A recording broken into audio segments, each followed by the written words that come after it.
ముద్దాయిలకి ఈరోజు ఉదయాన్ని కోర్టులో హాజరు పెట్టినప్పుడు రిమాండ్ ఇచ్చారు, 14 రోజులు రిమాండ్. దానికి అనుగుణంగా మేము ఈరోజు ఉదయం బెయిల్ అప్లికేషన్ మూవ్ చేసాం. ఆ బెయిల్ అప్లికేషను పెట్టిన దాని మీదట కోర్టు వారు రేపు పొద్దున పీపీకి నోటీస్ ఇచ్చి రేపు పొద్దున ఆర్గ్యుమెంట్స్ ఇస్తారు. రేపు ఉదయానికి వాయిదా పడింది. ఇది రేపు ఉదయం బెయిల్ మీద ఆర్గ్యుమెంట్స్ జరుగుతుంది సార్. రేపు విచారణ జరుగుతుంది బెయిల్ పిటిషన్ మీద.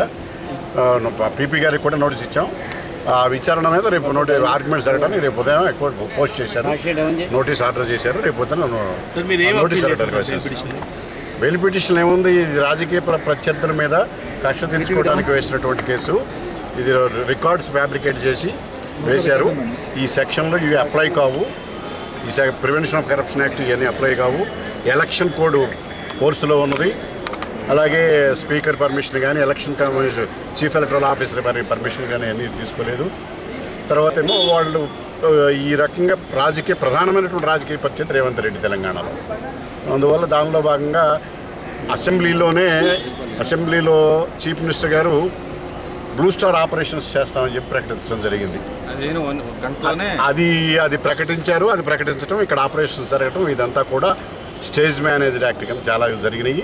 అందులో భాగంగానే రేవంత్ రెడ్డి గారిని అక్రమంగా ఈ కేసులో ఇరికించి ఏదో ఒక రకంగా ఎమ్మెల్సీ ఎన్నికల్లో బెనిఫిట్ పొందాలని, రాజకీయంగా ప్రత్యర్థులను బలహీనపరచాలనే ఉద్దేశంతో చేసిన కుట్రగా భావించి ఇది పొలిటికల్ వెండెట్టా కింద మేము పరిగణించి కోర్టులో ఎన్ని వాదన చేయబోతున్నాం.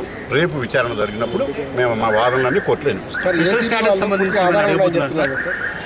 ఏసీబీ వాళ్ళ ఆధారం ఉన్నాయి పూర్తిగా అని చెప్పి వీడియో ఆడియో అన్నీ ఉన్నాయి. మేము అన్ని చూసిన తర్వాతనే మేము అవన్నీ ట్రిబ్యునల్లో ఒకవేళ అదే నిజమైతే అసలు వీడియోకి క్యాసెట్లు ఎట్లా వచ్చినాయి మీడియా వాళ్ళకి? ఇన్వెస్టిగేషన్లో క్యాసెట్లు అవన్నీ కూడా రికార్డెడ్గా కోర్టుకు తప్ప ఇంకెవరికి ఇవ్వడానికి వాళ్ళకి అధికారం లేదు, ఇన్వెస్టిగేషన్ ఆఫీసర్కి. మరి మీడియాకి క్యాసెట్లు ఎందుకు వచ్చినాయి?